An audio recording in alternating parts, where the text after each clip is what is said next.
Si tu fais des boucles sur ton afro avec un twister comme ça, tu fais peut-être une erreur sans même t'en rendre compte. La plupart des gens ne nettoient jamais leur twister, et c'est un problème bien plus grave que tu ne le penses. Les scientifiques ont découvert que les surfaces sales et humides peuvent devenir un terrain fertile pour les bactéries et même les champignons avec le temps. Ça veut dire que chaque fois que tu utilises un twister sale, tu frottes tous ces germes directement sur ton cuir chevelu, ce qui peut entraîner des irritations, des démangeaisons et des pellicules. Si tu as besoin d'un nouveau twister, c'est ici que tu peux avoir le tien. Le lien est dans le commentaire épinglé. Maintenant, laisse-moi te montrer comment obtenir des boucles propres et définies avec un twister de la bonne manière. Étape 1, hydrater tes cheveux.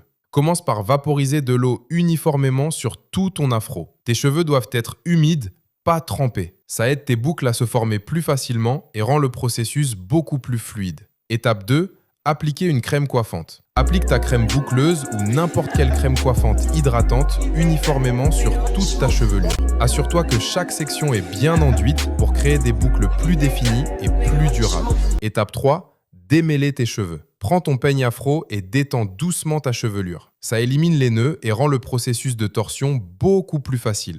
Étape 4, sponge twister. Prends ton twister et frotte-le sur tes cheveux en effectuant de petits mouvements circulaires. Continue dans la même direction pendant tout le processus. Plus tu twistes longtemps, plus tes boucles seront serrées et définies.